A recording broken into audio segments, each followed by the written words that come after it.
RCB ಕಪ್ಪು ಗೆಲ್ಲುವುದು 18 ವರ್ಷಗಳ ಕನಸಾಗಿತ್ತು.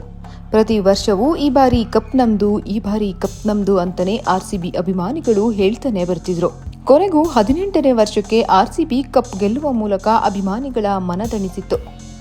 ಒಂದೊಂದು ಮ್ಯಾಚ್ ಗೆಲ್ತಿದ್ರೇನೆ ಅಭಿಮಾನಿಗಳ ಸಂಭ್ರಮ ಮುಗಿಲು ಮುಟ್ಟಿರುತ್ತಿತ್ತು. ಇನ್ನು ಕೊಹ್ಲಿ ಪಡೆ ಫೈನಲ್ ಗೆದ್ದು ಕಪ್ ತಗೊಂಡು ಬೆಂಗಳೂರಿಗೆ ಬಂದರೆ ಅಭಿಮಾನಿಗಳ ಸಂಭ್ರಮ ಹೇಗಿರಲಿದೆ ಎಂದು ಊಹಿಸಲು ಸಾಧ್ಯನಾ? ಆರ್ಸಿಬಿ ಗೆಲ್ತಿದ್ದಂಗೆನೇ ಅಭಿಮಾನಿಗಳ ಸಂಭ್ರಮ ಮುಗಿಲು ಮುಟ್ಟಿತ್ತು. ಕರ್ನಾಟಕದಲ್ಲಿ ದೀಪಾವಳಿ ಹಬ್ಬವೇ ಆಗಿತ್ತು. ರಾತ್ರಿಯೆಲ್ಲ ಅಭಿಮಾನಿಗಳು ಸಂಭ್ರಮಾಚರಣೆ ಮಾಡಿದರು. ವಿರಾಟ್ ಅಂಡ್ ತಂಡ ಕಪ್ಪು ಗೆದ್ದುಕೊಂಡು ಬೆಂಗಳೂರಿಗೆ ಎಂಟ್ರಿ ಕೊಡುತ್ತಿದ್ದಂತೆ ಅಭಿಮಾನಿಗಳು ಖುಷಿಯಿಂದ ಕುಣಿದು ಸಂಭ್ರಮಿಸಿದ್ದರು. ಈ ಸಂಭ್ರಮವನ್ನ ಹೇಗಿತ್ತು ಎಂದು ವಿವರಿಸಲು ಸಾಧ್ಯವೇ ಇಲ್ಲ. ಅಷ್ಟರ ಮಟ್ಟಕ್ಕೆ ಅಭಿಮಾನಿಗಳ ಸಂತಸ ಮುಗಿಲು ಮುಟ್ಟಿತ್ತು. ಆರ್ಸಿಬಿ ತಂಡ ಬೆಂಗಳೂರಿನ HALಗೆ ಎಂಟ್ರಿ ಕೊಡುತ್ತಿದ್ದಂತೆ ಸ್ವತಃ ಡಿಸಿಎಂ ಡಿಕೆ ಶಿವಕುಮಾರ್ ತೆರಳಿ ಆರ್ಸಿಬಿ ತಂಡವನ್ನ ಸ್ವಾಗತ ಮಾಡಿದರು. ಕೊಹ್ಲಿ ಕೈಲಿಗೆ ಕನ್ನಡ ಬಾವುಟ ಕೊಟ್ಟು ಅಭಿನಂದನೆ ತಿಳಿಸಿದರು. ಅಲ್ಲಿಂದ ಶುರುವಾಯಿತು ಆರ್ಸಿಬಿಯ ವಿಜಯ ಯಾತ್ರೆ. ಬಳಿಕ ವಿಧಾನಸೌಧದಲ್ಲಿ ಆಟಗಾರರಿಗೆ ಸನ್ಮಾನ ಕಾರ್ಯಕ್ರಮವನ್ನ ಹಮ್ಮಿಕೊಂಡಿತ್ತು ಸರ್ಕಾರ.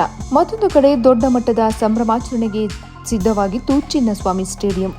ವಿಧಾನಸೌಧ ಮುಂಭಾಗದಲ್ಲಿ ಸನ್ಮಾನ ಕಾರ್ಯ ಪ್ರಾರಂಭವಾಗುತ್ತಿದ್ದಂತೆ ಇತ್ತ ಹೆಣಗಳ ರಾಶಿಯೇ ಬೀಳಲು ಶುರುವಾಯಿತು. ಕಪ್ ಗೆದ್ದು ಬಂದಿದ್ದ ನೆಚ್ಚಿನ ಆಟಗಾರರನ್ನ ನೋಡಲು ಸಾವಿರಾರು ಸಂಖ್ಯೆಯಲ್ಲಿ ಅಭಿಮಾನಿಗಳು ಕಿಕ್ಕಿರಿದು ಸೇರಿದ್ದರು.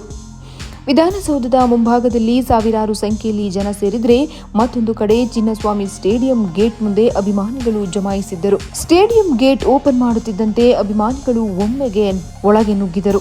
ಮಕ್ಕಳು, ಮಹಿಳೆಯರು ಎನ್ನದೆ ಸೇರಿದ್ದ ಅಭಿಮಾನಿಗಳು ಕಾಲ್ತುಳಿತಕ್ಕೆ ಒಳಗಾಗಿ ಸಂಭ್ರಮಾಚರಣೆ ಮಾಡಬೇಕಾಗಿದ್ದ ಸ್ಥಳ ಕ್ಷಣಾರ್ಧದಲ್ಲಿ ಸ್ಮಶಾನವಾಗಿ ಬದಲಾಯಿತು. ಕಾಲ್ತುಳಿತದಿಂದ 11 ಮಂದಿ ಅಮಾಯಕರು ಸಾವನ್ನಪ್ಪಿದ್ದು 20ಕ್ಕೂ ಅಧಿಕ ಜನ ಗಂಭೀರವಾಗಿ ಗಾಯಗೊಂಡಿದ್ದಾರೆ. ಅಸ್ವಸ್ಥರಾದವರನ್ನ ಇಮಿಡಿಯೇಟ್ ಆಸ್ಪತ್ರೆಗೆ ಕರೆದುಕೊಂಡು ಹೋಗಲು ಸಹ ಅಲ್ಲಿ ಆಂಬ್ಯುಲೆನ್ಸ್ ವ್ಯವಸ್ಥೆ ಕೂಡ ಮಾಡಿರಲಿಲ್ಲ.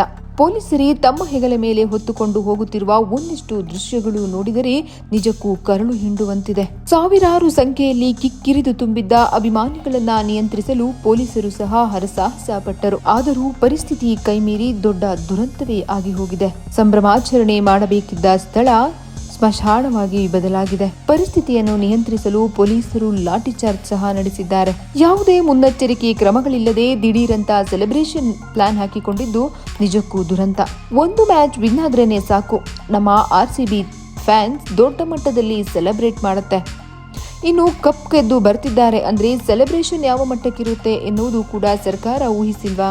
ಯಾವುದೇ ಸರಿಯಾದ ವ್ಯವಸ್ಥೆ ಮಾಡದೆ ವಿಜಯ ಯಾತ್ರೆಗೆ ಅವಕಾಶ ಕೊಟ್ಟಿದ್ದಾದರೂ ಯಾಕೆ ಎನ್ನುವುದು ಈಗ ಪ್ರಶ್ನೆ ಎದುರಾಗಿದೆ. ಅಭಿಮಾನಿಗಳನ್ನ ನಿಯಂತ್ರಿಸಲು ಪೊಲೀಸರಿಗೆ ಹರಸಾಹಸವಾಗಿತ್ತು. ಅಭಿಮಾನಿಗಳ ಸಂಭ್ರಮ ಹೇಗಿತ್ತು ಎಂದರೆ ಹಲವಾರು ಮಂದಿ ಮರದ ಮೇಲೆ ಏರಿ ಕುಳಿತಿದ್ದರು. ಇನ್ನು ಕೆಲವರು ರಸ್ತೆಯಲ್ಲಿ ಸಂಚರಿಸುತ್ತಿದ್ದ ಬಸ್ಗಳ ಮೇಲೆ ಏರಿದ್ದರು. ಇನ್ನು ಒಂದಿಷ್ಟು ಮಂದಿ ಬಿಬಿಎಂಪಿ ಕಸದ ಲಾರಿಯನ್ನು ಬಿಡದೆ ತಡೆದು ಅದರ ಮೇಲೇರಿ ಕುಳಿತಿದ್ದರು. ಇಷ್ಟು ದಿಢೀರಂತ ಸಂಭ್ರಮಾಚರಣೆಯನ್ನ ಹಾಕಿಕೊಂಡಿದ್ದಾದರೂ ಯಾಕೆ? ಕಪ್ ಗೆದ್ದು ಒಂದು ದಿನವಾದರೂ ಸರಿಯಾದ ವ್ಯವಸ್ಥೆ ಮಾಡದೆ ವಿಜಯ ಯಾತ್ರೆಗೆ ಅವಕಾಶ ಕೊಟ್ಟಿದ್ದು ಯಾಕೆ ಎಂದು ಎಲ್ಲರೂ ಪ್ರಶ್ನೆ ಮಾಡುತ್ತಿದ್ದಾರೆ. ಸಂಭ್ರಮಾಚರಣೆಗೆ ಆರಾಮಾಗಿಯೇ 2 ದಿನಗಳಾದರೂ ಸಮಯ ತೆಗೆದುಕೊಂಡು ಸರಿಯಾದ ಎಲ್ಲಾ ವ್ಯವಸ್ಥೆಗಳನ್ನ ಮಾಡಿಕೊಂಡು ಮಾಡಬಹುದಾಗಿತ್ತು. 11 ಜೀವವಾದರೂ ಉಳಿಯುತ್ತಿತ್ತು.